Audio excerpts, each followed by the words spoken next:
योगेश दादा, काय सांगाल? माजी मंत्री गुलाबराव देवकर यांनी अजित पवार गटामध्ये प्रवेश केलेला आहे, काय सांगाल?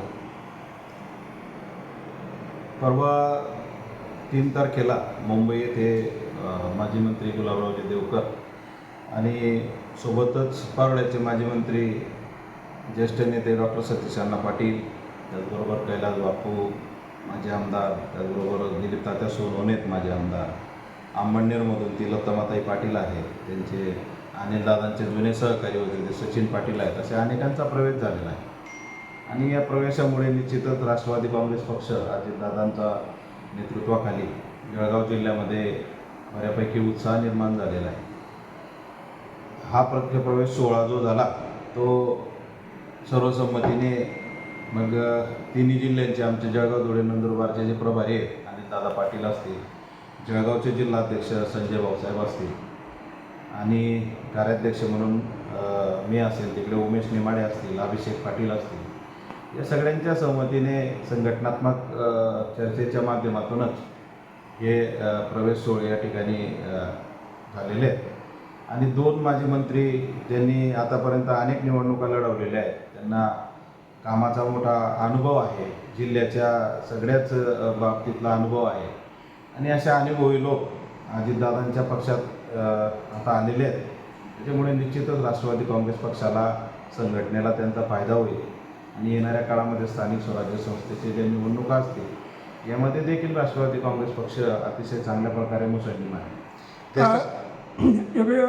जे आपलं अंतर्गत कलह आहे, म्हणजे ज्ञानेश्वर महाजन असतील किंवा अन्य नेते असतील, त्यांची अजूनही गुलाबराव देवकर यांच्याबद्दल नाराजी आहे की त्यांचं म्हणणं आहे की आम्ही पक्षात राहू, मात्र त्यांच्याशी आमचं जे वैर आहे ते कायम राहील, विरोध राहील. ते ज्ञानेश्वर भाऊ महाजन यांचं व्यक्तिगत मत आहे, ते पक्षाचं मत नाही. कारण पक्षाचं मत असतं तर मग अजितदादांनी त्यांना प्रवेश दिला नसता. अजितदादा हे पक्षाचे सर्वोच्च नेते आहेत आणि अजितदादांनी जो निर्णय घेतला तो सर्वांना मान्य आहे. ज्ञानेश्वर भाऊ असतील किंवा इतर कोणी असतील ते त्यांचे आधीपासूनचे काही मतभेद आहेत आणि त्या मतभेदामुळे मनभेद देखील झालेले आहेत असं काही म्हणता येणार नाही. परंतु अजितदादा परवा बोलले, राजकारणात कोणी कोणाचा जास्त दिवस शत्रू नसतो आणि कोणाचा जास्त दिवस मित्र नसतो. ज्ञानेश्वर भाऊ महाजन असतील किंवा कोणी असतील त्यांची उघड देवकर आप्पांवर नाराजी आहे, पक्षाच्या याच्यात नाही. त्यांनी म्हटलं की त्यांना पक्षाने घेतलं आणि पक्षाच्या माध्यमातून तो निर्णय मान्य, परंतु आप्पांना आमचा विरोध राहील असं ते म्हटले. तर तो विरोधही कुठेतरी थांबावा किंवा काही व्हावा याच्यासाठी संजय भाऊसाहेब असतील, आम्ही त्यांच्यामध्ये समन्वयाचा नक्कीच त्या ठिकाणी प्रयत्न करू. मध्यंतरी गुलाबराव पाटील यांनी नाराजी व्यक्त केली आहे की महायुतीमध्ये जर होत असेल तर शिवसेनेसाठी अडचण ठरत आहे, म्हणजे माझ्याच विरोधात जे निवडणूक लढले त्यांना तुम्ही महायुतीमध्ये घेताय, चुकीचं आहे. अजितदादांनी याच्याबद्दल पश्चाताप होईल असं त्यांनी म्हटलेलं आहे. बघा, ज्याचा त्याचा पक्ष वाढवणे प्रत्येकाला अधिकार आहे. आम्हालाही जळगाव जिल्ह्यामध्ये पक्ष वाढवण्याचा अधिकार आहे. अजितदादांना त्यांच्या पक्षात त्यांनी कोणाला घेऊ नाही घेऊ हा सर्वोच्च अधिकार अजितदादांचा आहे. गुलाबभाऊंचं म्हणणं खरं आहे की त्यांच्या विरोधामध्ये देवकर आप्पांनी एकमेकाच्या विरोधात त्यांनी निवडणुका लढवल्या आणि अतिशय मोठ्या प्रमाणामध्ये त्या ठिकाणी संघर्ष त्यांना करावा लागला. परंतु भाऊंनी एक आता सकारात्मक बाजू अशी घेतली पाहिजे की एक से भले दो, अभी 2 गुलाबराव एक साथ आ जाएंगे महायुती में. भाऊंच्याच एक शब्दात सांगायचं, 2 गुलाबराव अगर एकत्र एक साथ आ गए महायुती में तो उनकी ताकद और बढ़ जाएगी.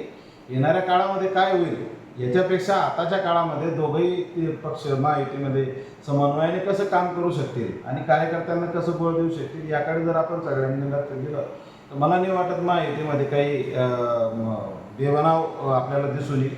महायुतीमध्ये हा नेहमी समन्वय राहील आणि तो समन्वय ठेवण्याचा प्रयत्न, मग ती जबाबदारी आमचे आमदार अनिलदादा पाटील असतील, संजय भाऊसाहेब असतील, आम्ही सगळेजण असो, आमचे आहे.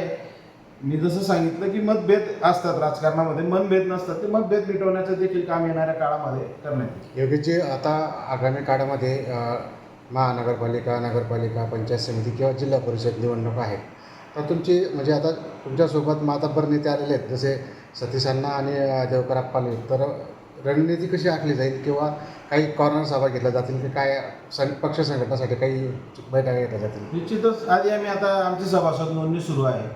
सभासद नोंदणीचं जळगाव जिल्ह्यामध्ये जास्तीत जास्त टार्गेट कसं पूर्ण केलं जाईल आणि ते अजितदादांपर्यंत कसं पोचवलं जाईल हा आमचा मूळ पहिला उद्देश आहे. दुसरं मग संघटनात्मक बांधणीच्या माध्यमातून ज्या ज्या ठिकाणी ज्यांची जशी ताकद आहे, जे जे कार्यकर्ते मेरिटचे असतील अशा कार्यकर्त्यांना कोणत्या ठिकाणी तो इच्छुक आहे आणि त्या ठिकाणी त्याला तिकीट दिलं जावं की नाही, इथे आपली सीट येईल की नाही, अशा सगळ्या प्रकारची बांधणी करून मग अमळनेर असेल, पारोळा असेल, एरंडोल असेल, चाळीसगाव असेल, प्रत्येक पूर्ण जिल्ह्यामध्ये मग वरचे पक्षाच्या वरिष्ठ नेत्यांच्या आदेशानुसार जो काही महायुतीचा अजेंडा आहे ठरलेला निवडणुकांच्या बाबतीमध्ये, या अजेंड्याप्रमाणे आम्हाला येणाऱ्या निवडणुकांना सामोरं जावं लागेल.